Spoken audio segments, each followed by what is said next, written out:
पापिया हमेशा शैतानियां करती रहती थी।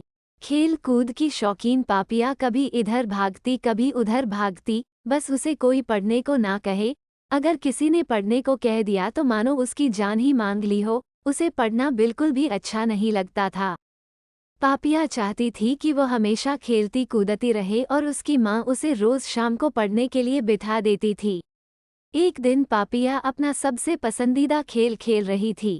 जैसे ही उसकी माँ ने उसे पढ़ने को कहा वो बहुत ज्यादा गुस्सा हो गई। उसने सोचा कि अगर वो घर की सारी किताबें जला दे तो उसकी प्रॉब्लम हमेशा के लिए खत्म हो जाएगी। अगले दिन जब उसकी माँ घर पर नहीं थी, पापिया ने सारी किताबों में आग लगा दी। उस आग में एक लाल किताब भी थी।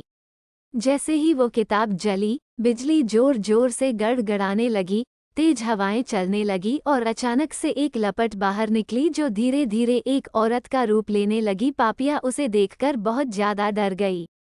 तभी अचानक वहां पर उसकी माँ आ गई और पापिया को एक थप्पड़ लगा दिया और तान्या की माँ तुरंत उसे पूजा वाले कमरे में ले गई।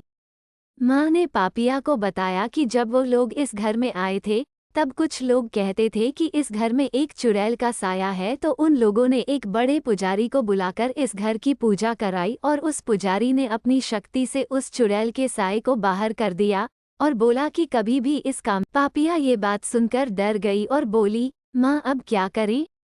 तब माँ ने बोला, पुजारी जी ने उन्हें एक पवित्र जल दिया था कि अगर यह चुड़ैल कभी गलती से आ गया तो इस जल को छिड़क कर उस चुड़ैल को फिर से कैद किया जा सकता है।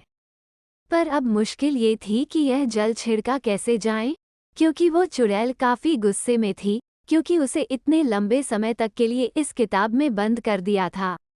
माँ धीरे से कमरे से बाहर आई और उस चुड़ैल से बात करने की कोशिश करने लगी। जैसे उस चुड़ैल ने माँ को देखा, वो चुड़ैल माँ पर हमला करने के लिए भागी। माँ के हाथ में वो पवित्र जल था। उस जल को देखकर चुड़ैल डर गई और वहीं रुक गई और बोली, मेरे पर यह जल मत डालो। माँ ने उस चुड़ैल को बड़े ध्यान से देखा और पूछा कि तुम्हारे साथ क्या हुआ था? चुड़ैल बोली, मेरे पति ने मुझे वही जिंदा जला दिया था। मैं चुड़ैल बन गई, पर 10 साल पहले तुम आए और तुमने मुझे इस किताब में कैद कर दिया। आज मैं वापस आज़ाद हुई हूँ। माँ सोचने लगी कि अगर यह चुड़ैल ऐसे ही रही और लोगों को नुकसान पहुँचाएगी। तभी चुड़ैल बोली कि तुम हम पर जल मत डालो, हमें मुक्ति दिला दो। माँ ने पूछा कि मैं तुम्हें मुक्ति कैसे दिला सकती हूँ? चुड़ैल बोली कि तुम इस घर के पीछे बाले नीम के पेड़ के नीचे एक हवन कराओ और मेरे बच्चों की आत्मा की मुक्ति के लिए प्रार्थना करो। माँ ने पूछा कि उस पेड़ के नीचे क्यों? चुड़ैल बोली कि मेरे पति ने मुझे यहीं जलाया था और अगर कोई उस पेड़ के नीचे हवन करता है तो हमें मुक्ति मिल सकती है। अगले दिन तान्या की माँ ने वहां पर एक छोटा सा हवन कराया, जिसमें उन लोगों ने उस चुड़ैल की मुक्ति के लिए प्रार्थना करी। इससे उस चुड़ैल को मुक्ति मिल गई और वो हमेशा के लिए वहां से चले गए। और पापिया को भी यह बात समझ आ गई कि हमें ऐसे सारी किताबें नहीं जलानी चाहिए और हमें पढ़ना भी चाहिए, जिससे हम अच्छे और समझदार इंसान बन सके।